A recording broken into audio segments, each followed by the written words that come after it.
Have you ever been betrayed or felt betrayed by somebody?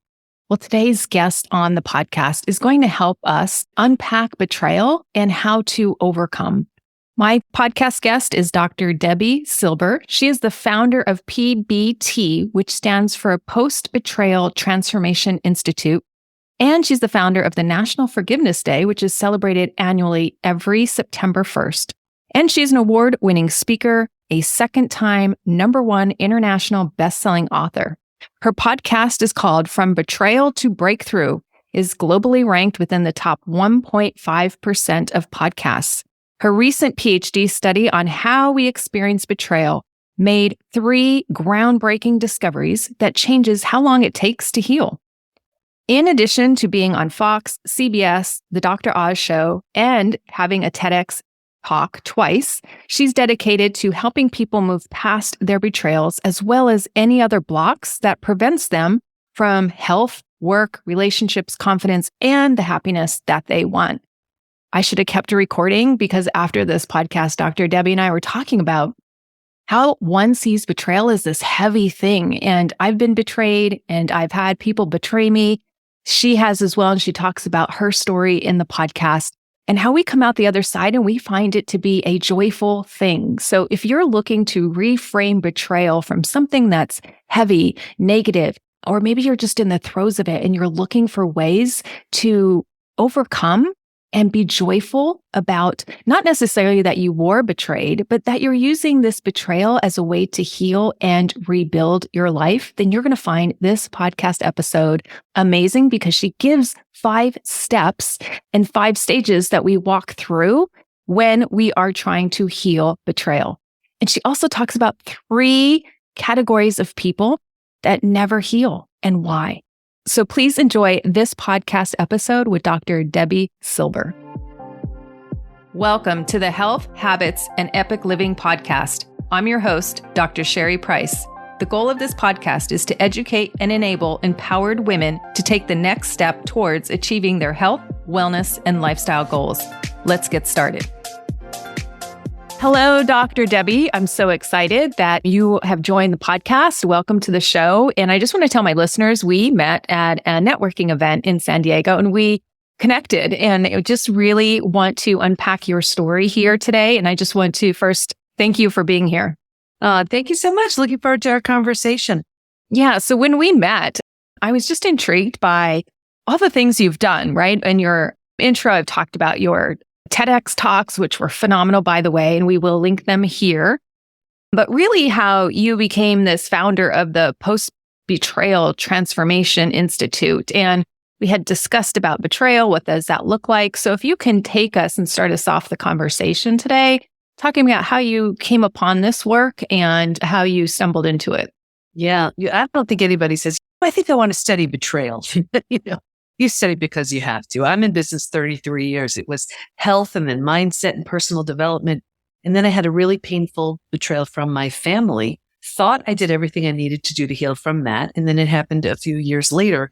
This time it was my husband. So that was the deal breaker. Got him out of the house. And I looked at the 2 experiences thinking, what's similar to these 2? Of course, me, but what else? And I realized boundaries were always getting crossed. I never took my own needs seriously. And I'm one of those people that believes if nothing changes, nothing changes. So here I was, 4 kids, 6 dogs, and thriving business. And I couldn't find a book on betrayal that would help me. I couldn't find a program, of course. So I enrolled in a PhD program in transpersonal psychology of transformation and human potential. And while I was there, I did a study. I studied betrayal. And I was only hoping to heal. That was my only intention or goal. And that study led to 3 groundbreaking discoveries, which changed my health, my family, my work, my life. Yeah. I love hearing about the pain to purpose story. One of my pains was over drinking, and that led to the purpose I had, the calling I had on my life was like, how do I heal from this? How do I transform this habit? And then that became into this podcast. So talk to us a little bit more about these 3 discoveries, the beginning parts of your journey and what you've learned. Yeah. Well, anybody who's been through it, it's so painful because this was the person or these were the people who gave you a sense of safety and security. So when this is the person, these are the people to shatter that very sense of safety and security. It's traumatizing. But so originally I was studying betrayal and post-traumatic growth. And for those who aren't familiar, I look at post-traumatic growth as sort of the upside of trauma, how any trauma, death of a loved one, disease, natural disaster, whatever, can leave you with a new insight, awareness, perspective you didn't have. But I had been through death of a loved one. I'd been through disease. And I was like, betrayal feels different for me. I didn't want to assume it was the same for all my study participants. So I asked them, if you've been through other traumas besides betrayal, does it feel different for you? Unanimously, they said, oh my gosh, it's so different. Here's why. Because it feels so intentional, we take it so personally. So the entire self gets shattered: rejection, abandonment, belonging, confidence, worthiness, trust. So it didn't quite qualify as post-traumatic growth. It's like, yes, the invitation is to rebuild your life, but you also need to rebuild the self. So I coined a new term, post-betrayal transformation, which is the complete and total rebuild of your life and yourself after betrayal. So that betrayal is a different type of trauma that needs a different way to heal. That was the first discovery. And can you give us more about what does it take to heal that? I imagine when your sense of security and safety is rocked, that could be really painful and some deep work that one has to do. Oh boy. Yeah. Because think about it. If the person you trusted the most proves untrustworthy, who do you trust? Right? If this is the one you run to when other people are causing harm, if that's the one causing the harm, where do you go? Right? It's completely traumatizing, which is why we struggle physically, mentally, and emotionally. And this is real. That actually was the second discovery. What was discovered was there's this collection of symptoms, physical, mental, and emotional, so common to betrayal, coined another term, post-betrayal syndrome. And we've had over 95,000 people take our post-betrayal syndrome assessment to see to what extent they're struggling. A few things about that.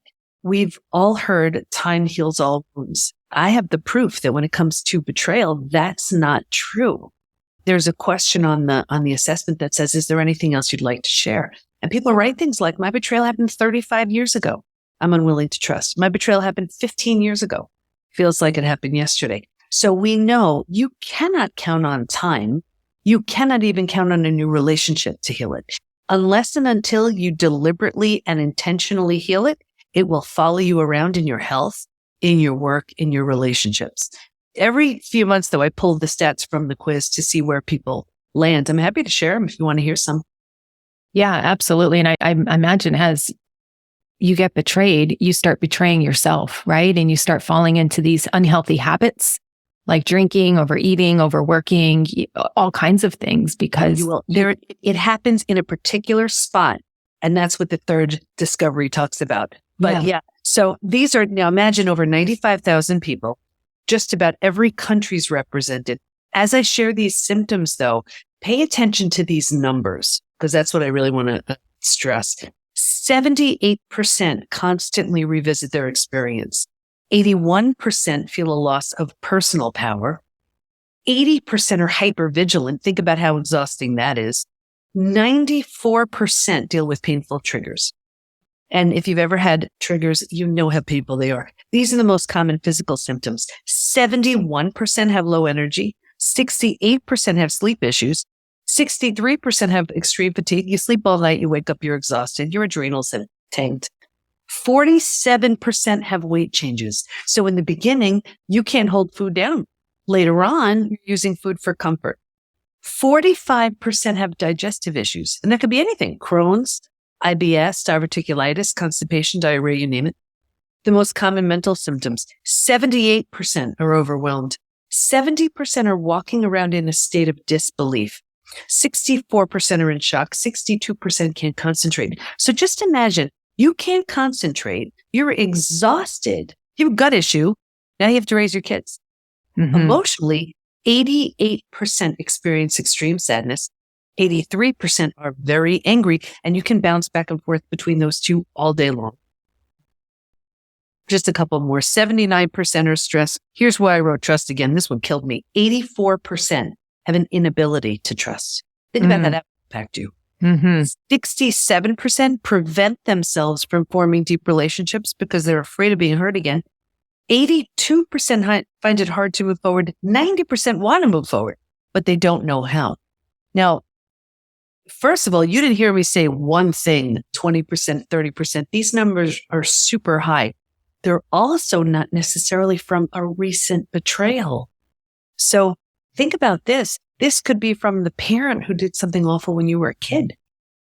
This could be from the girlfriend, boyfriend who broke your heart in high school. This person may not know, care, remember. They may not even be alive. And here we are decades later with these symptoms because it was left unhealed from something so long ago, right? Yeah. The good news is you can heal from all of it, which was the third discovery. And I'm happy to do it. Yeah. Before we get there, it just reminds me of the book, The Body Keeps the Score, and how when we experience any form of trauma, big T, little t, betrayal is a type of trauma, right? The body will hang on to that and the mind hangs on to that. Like you talked about, we wrote down, you called it something else, but I said 78% rumination, like constantly thinking about it and revisiting it, right? That's like rumination. And if you're constantly living in what happened 30 years ago, you are missing the opportunity of the present and the future. So I'm just like, wow, I've seen women do that. And I know that could be so painful and it feels like an inability to move forward. So with that, I'd love to hear the third discovery. Yeah. And also, I'll share the third discovery. And if you remind me, I can share the three groups who did not heal. You'll see why so clearly. So the third, for me, this was the most exciting.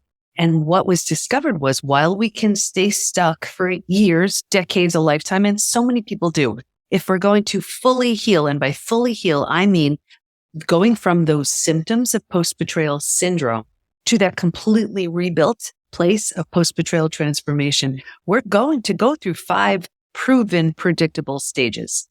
And what's even more exciting about that is we now know what happens physically, mentally, and emotionally at every stage. And we know what we need to do in order to move from one stage to the next. Healing is entirely predictable.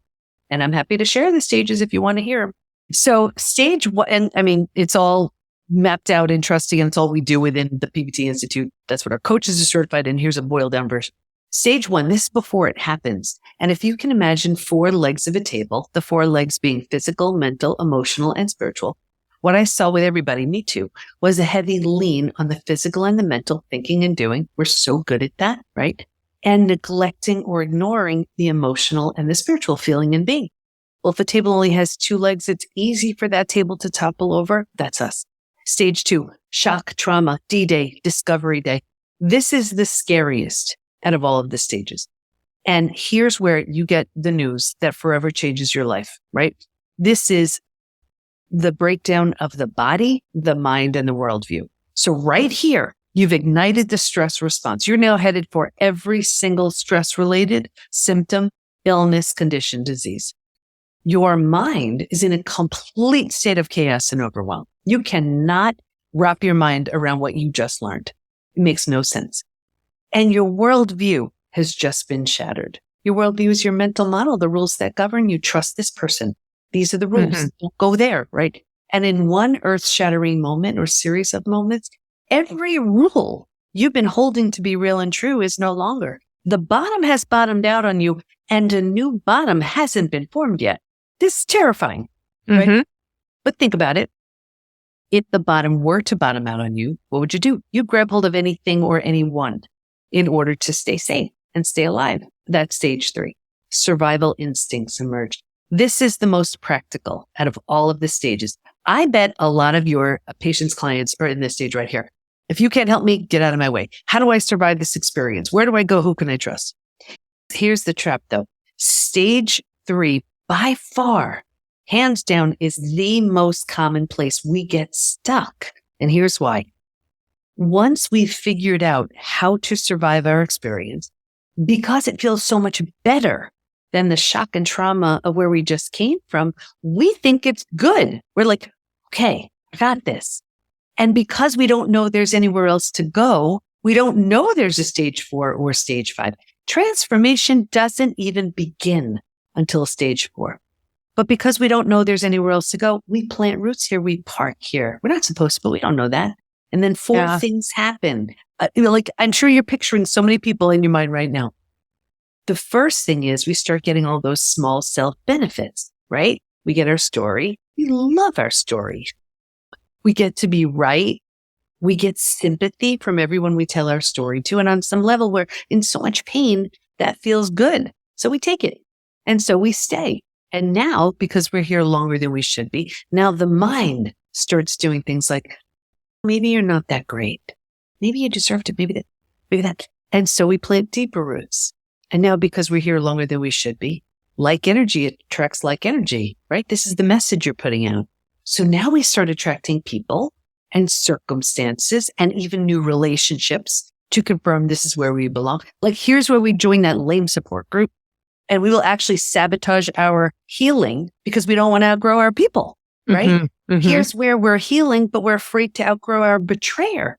So we sabotage our healing. It gets worse, but I'll get you out of here. Oh, go ahead. Yeah. Well, no, I was thinking, I wonder if people stay here because they've learned to not trust. And so they don't trust life will get better or that they can heal or that there is a better place or a way they can up-level or evolve to. 100%. And then when this becomes your world, now you're medicating, suppressing, and all you're doing is managing your symptoms. You're not happy. You're not good. You're just surviving. And that's just it. And so think about it now, like we have to get through our day. So here's where we start numbing, avoiding, distracting. So we use food, drugs, alcohol, work, TV, whatever to numb, avoid, and distract. So we do it for a day, a week, a month. Now it's a habit, a year, 10 years, 20 years. I can see someone 20 years later and say, that emotional eating you're doing or that drinking, do you think that has anything to do with your betrayal? And they look at me like I'm crazy. It's even 20 years ago. All they did was put themselves in stage 3 and stay there. Does that make sense? Yeah. Yeah. I've worked with clients who've said, oh, my drinking started during my divorce and that was 12 years ago. Right. And he's long gone. I'm healed, but I still have the drinking. Yeah. And that means they're not healed. I wrote From Hardened to Healed just for stage 3 because it's like the people are like, no, I'm really good as long as I don't see them. No, it's not healed. Right. So that's a deep stage 3. Anyway, if you're willingness is a big word right here, willing to let go of the small self benefits, grieve, mourn the loss, bunch of things you need to do, you move to stage 4.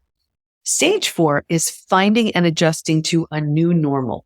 So here's where you acknowledge, I can't undo what happened, but I control what I do with it. Right there in that decision, you're turning down the stress response. You're not healing just yet. But at least you stopped the massive damage you were picking up in stages 2 and stage 3. Stage 4 feels like if you've ever moved. If you've ever moved to a new house, office, condo, whatever, like all your stuff isn't there. It's not quite cozy. But you're like, yeah, we got this. Like it's that hopeful excitement. But think about it. If you were to move, you don't take everything with you. And you don't take the things that don't represent the version of you you're ready to be in this new space. And what I found was, if your friends weren't there for you, you don't take them with you right here. That lame support group, you're done. The betrayer who's not changing, you're done. And people ask me all the time, what the heck? I had these friends for years. Is it me? Yes, it is. You're undergoing a transformation. If they don't rise, they don't come. So very common to change friendships in this stage. Anyway, when we've settled into this space, we've made it cozy, we've made it home, we move into the 5th most beautiful stage. And this is healing, rebirth, and a new worldview. The body starts to heal. Self-love, self-care, eating well, exercise, right? We didn't have the bandwidth for that earlier. Now we do. The mind is healing. We're making all kinds of new rules, all kinds of new boundaries based on the road we just traveled. And we have a new worldview based on everything we see so clearly now. And the 4 legs of that table, in the beginning, it was all about the physical and the mental. By this point, we're solidly grounded, because we're focused on the emotional and the spiritual too. Those are the 5 stages. Wow, that's a lot to unpack. And when you work with people and go through these 5 stages, is there a timeline to expect? I know everybody's different. Everybody has a unique journey to healing. But what would you say is typical? Yeah, it's such a great question. And I answer it the same way all the time. It has less to do with time than willingness. The more willing someone is the more quickly they'll move through the 5 stages. And listen, if they have a lifetime of trauma, like they had a betrayal from family, and then they carried that into their relationships, and that's all they've known, there's more work to do. But I've found willingness has more to do with it than everything. But to get back to the earlier question about the 3 groups who didn't heal, this is also where it could be you can never heal if you are doing these 3 things. So the first group, this was the group that they had their story, they were sticking with it. Like they had so much invested in stage 3. That was it. And here's also, we have so many people coming into the PBT Institute with therapy trauma, the most well-meaning therapists, but they're not skilled in the 5 stages. So if you're feeling heard, validated, and understood, and you go along your way, you're no closer to moving towards stage 4 than you were before you walked into that session. So you're deeply rooted in stage 3 when you're just sticking to your story and that's it. The second group, this was the group that was numbing, avoiding, and distracting. So maybe they ran to their doctor who put them on a mood stabilizer, anti-anxiety med. They were numbing, they were drinking, emotionally eating, whatever, may have made the day a bit easier, not without a price. They didn't heal because they didn't feel it as deeply as the ones that face it, feel it, heal it. The third group, this was the group where the betrayer had very little consequences. So whether it was out of financial fear was a big one, not wanting to break up a family, religious reasons, that was another big one. They did all they could to turn the other cheek, look the other way. I saw 2 things with this group. Number 1, a further deterioration of the relationship. And 2, this group was the most physically sick. Mm-mm. Your broken heart can't handle that. They had the most symptoms of post-betrayal syndrome. So if you're doing any of those 3 things, it's not a question of time. You don't heal that way. Yeah. And I'd just love to make a comments on some of these as I was writing them down as you went through them. So like the first group you mentioned is so invested in their story, and the words that just popped up as I work with clients wanting to change their bad habits. To me, it's more of another way I would say it is a fixed mindset. Like this is what happened. I don't know if I want to use victim mentality, but like I am really stuck on seeing myself as an overdrinker, or I'm really identifying with this story. And somehow it served me along the way. And that's why I'm keeping it. But I can't even begin to see a growth mindset or a different mindset or from a different perspective. So I thought that was very interesting because we know a lot of the data around a fixed mindset. Exactly. It's not very helpful. And I'm so glad you brought that up, because here's the thing too. You may say you want to heal, but we can't be without an identity. Mm-hmm. So if you don't see anything other than the person who's drinking, you can envision like, where's the target? There's nowhere to move towards. Right. When we can envision a version of ourselves who isn't drinking anymore, who's moved past their betrayal, then there's something to work towards. And I see this all the time because, like, let's say the person who is afraid to outgrow their betrayer or afraid to outgrow their friend group. But if you have friends who are already in a very different space, they can hold you to that higher place, even if you don't know exactly what that looks like. So I'm so glad you brought that up. It's so true. Yeah. And now that you mentioned that, when I do gatherings with females, it could be retreats, or I'm invited to a group of women that I know some of them, but not all of them. And we go out to dinner and I say, oh, I'm not drinking. It's interesting how some people will gravitate towards me and sit next to me. And I get this sense inside my body, like, wow, they just need a leader to show them a way where they don't have to, consume alcohol because maybe they're shy or they're introverted or they don't really want to drink, but they feel pressure because that's what a lot of people do that they hang out with. So I love that you brought that up, because I really love being that light for people to say, hey, you could break free from this habit, even if it's just one night, or this is how I do it. And this is how I proclaim my freedom from overeating, my freedom from dessert, my freedom from alcohol, my freedom from, and to me, it's an uplifting place. It's not a place of deprivation. And I think a lot of people, when they're first navigating the waters, they feel like unstable or uncertain to leave the comfort zone.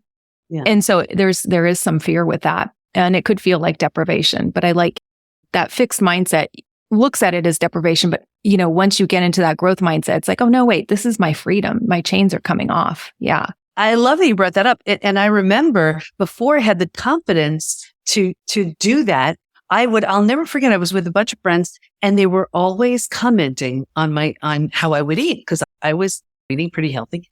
And we were at a Mexican place and there were the tortilla chips and I was eating like the whole basket of them, almost just to show them I'm just like you sort of thing. And then I was like, what am I doing, man? So then I turned into the one who orders first. So I put in that crazy order, this on the side, don't have this, don't have that, so that everybody else can feel more comfortable with all of their specific orders and things like that. But it is the kind of thing where you do need a little bit of support in the beginning. And it's so easy just to fall under that. Okay, well, I'm too uncomfortable to speak up. So I'll just go along with it. And now in the world of betrayal, imagine what that looks like. Yeah, that feels unsafe and terrifying.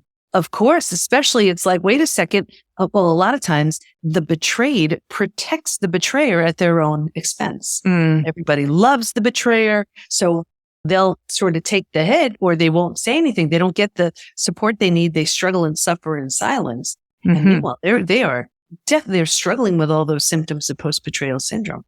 Oh my gosh. I love how you said that phrase, suffer in silence. I was there for so long. And it's like when I realized I can't help myself out of this drinking thing, let me just reach out to a coach. I mean, that was a game changer. And so I just really want anyone listening to this is like, you don't have to suffer in silence. There are plenty of people who have walked your journey and are willing to help you find your journey and the way to heal and the way out. I love how you said that. And then number 2, the people that didn't heal are the people that continue to numb, avoid, distract. And I know many people in my realm, right? It feels so comforting and so safe and to stay with the alcohol. And I used to call alcohol my friend and wine my friend and part of my identity. And to leave that, whether it's with food or overworking or however it manifests in one's life, to leave that, you are faced with more emotions that come up that you may not have experienced or have this skill set yet to deal with. And so I love how when you take it away, it's painful, right? You're almost allowing the pain, but what happens when you get so much pain? You look for solutions. So if you're always numbing the pain, you never get to a place where you're so dissatisfied or so wanting a different realm than the realm you're living in. If you keep numbing the pain with these like little things that you feel like, oh, well, it's keeping me safe, but is it keeping you safe? Is it keeping you healthy? Is it keeping you as the most vibrant, epic version of yourself? And if the answer is no, it's really like, well, how can I let the pain be there so I can figure out a good solution, a different path that's truly going to change me inside and heal me rather than just numb me. So I love how you pointed that out. Yeah. And that's it. You mentioned safe. It's also keeping you stuck, keeping you small, keeping you sick. It's doing those things too. But when it comes to some like these deep traumas, you need to crash. It's like that's that whole broken open thing. And that's when you have that dark night of the soul. And then you realize, wait a second, what am I tolerating here? Who am I ready to become? When you're entering into stage 4, and I tell people, you are deliberately and intentionally creating yourself, recreating yourself. It's like my kids used to all like Legos. Like imagine there's just this Lego structure sitting in the corner of the room. It's not good. It's just there, right? And now it just gets destroyed. The whole idea is, and the invitation is not to build what was. Right now you look and you're like, you know what? I don't want to build it like that. I want this piece here. I want to do this. I want to add these colors. And you build something so intentional and so magnificent. You take yourself on and you bring all the things you love and you leave behind everything that no longer serves. Like here's one thing I did. I used to be so hard on myself. I was such a driver, like work hard, and I would call myself all these names about I'm lazy and whatever. And then I realized after betrayal, I don't want to be like that anymore. I want to be kinder to myself. I would never say any of those things to my kids, to my friends. Why am I treating myself like that? So I traditionally do things like if I'm driving, I know I'm going to get lost. It's just what happens every time. It's just what goes. So I decided with those kinds of things that I do, instead of criticizing, critiquing myself, now it's simply adorable. So I do these things and now they're just adorable. And I do many adorable things. So it's the whole idea that you get to look and say, who do I want to be now?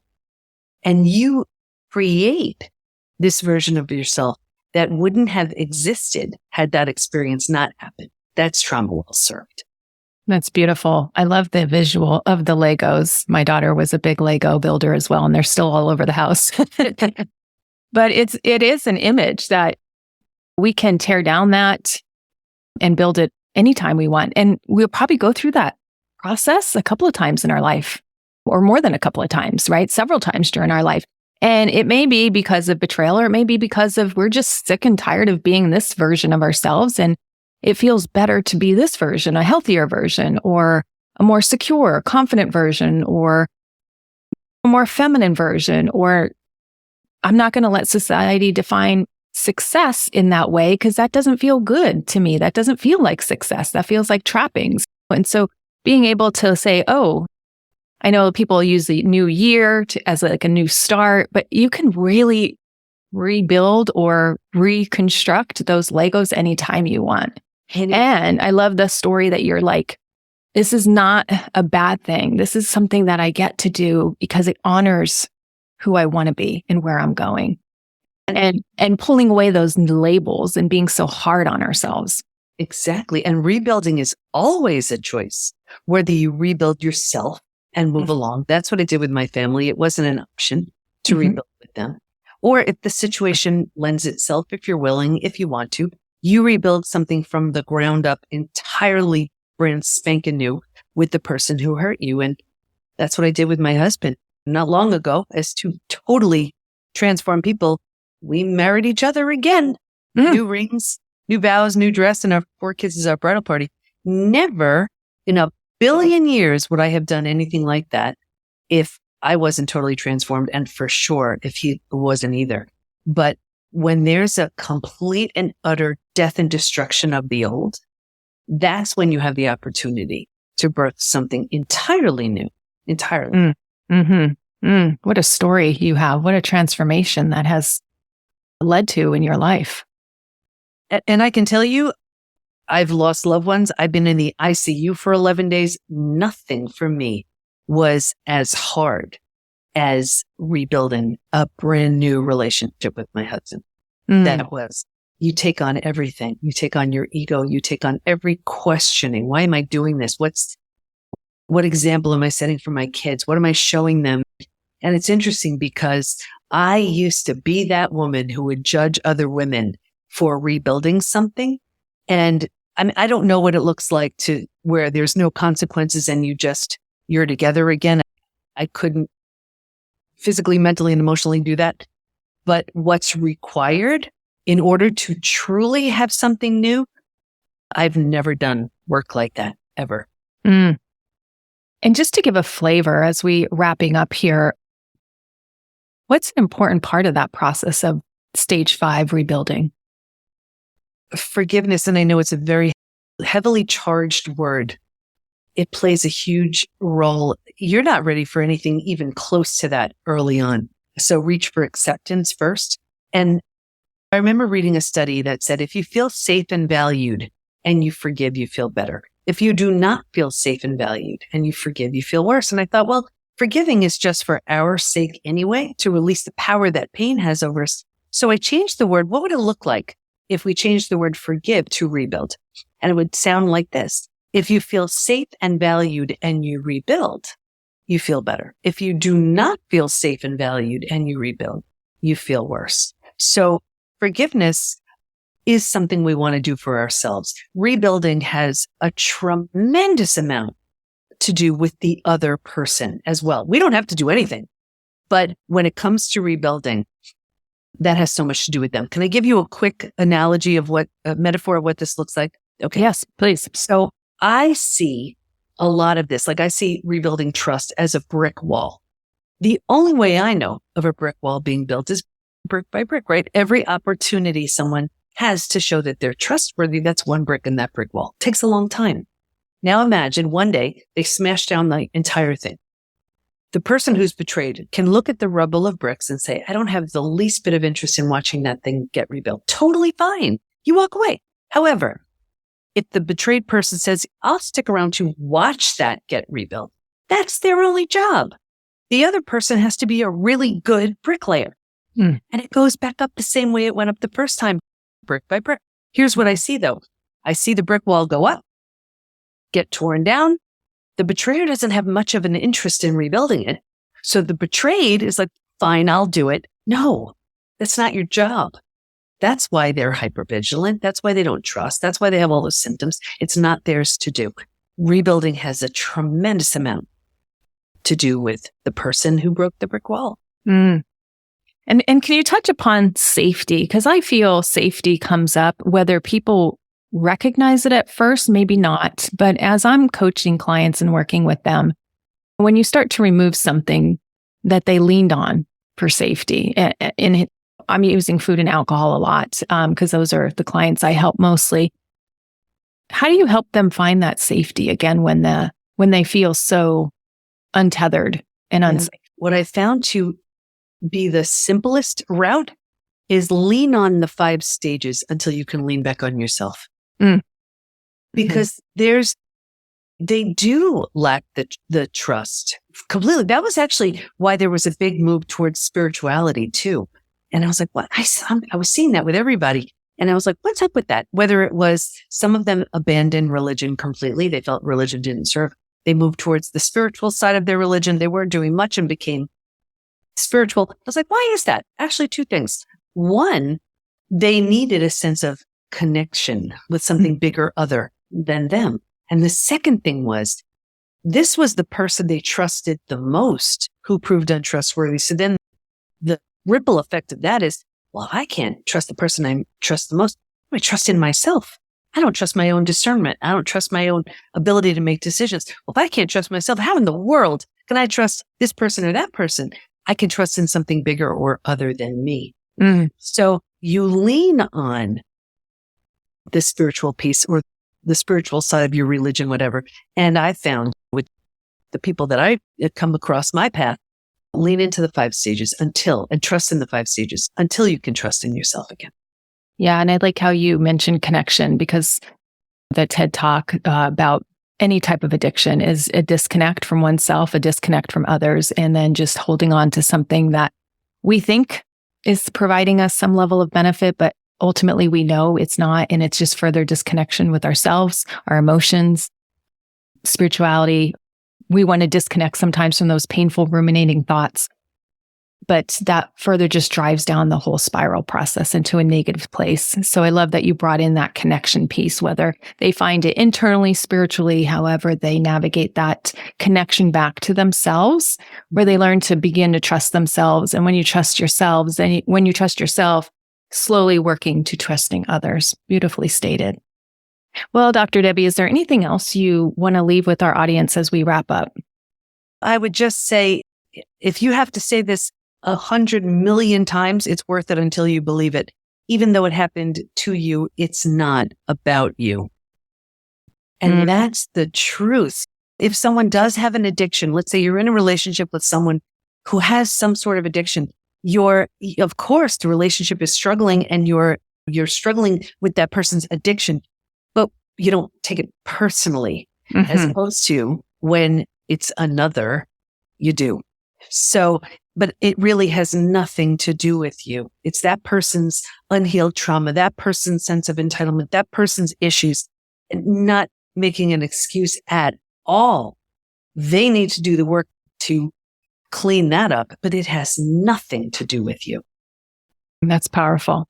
One big takeaway I took was, if you want to change, you have to be willing. So thank you for that truth bomb and saying that in the beautiful way that you've articulated that. Well, Dr. Debi, if people want to learn more about these 5 stages and how to work with you, where should we send our audience? Thank you. Everything is at the PBT, as in post-betrayal transformation, thepbtinstitute.com. Yes, and I highly encourage the audience to check out your 2 TED Talks. They were phenomenal. I learned a lot from them. You're a very great orator as well. So I will definitely link those in the show notes. And again, thank you for coming on the podcast today. Thank you so much. Thanks for listening to the Health Habits and Epic Living podcast. If you're ready to take the next step to improve your health, wellness, and lifestyle goals, head over to www.epicyou.com and sign up for my weekly newsletter. Again, that's EPICYOU.com. Please note that the information in this podcast is for educational purposes only and does not constitute medical advice.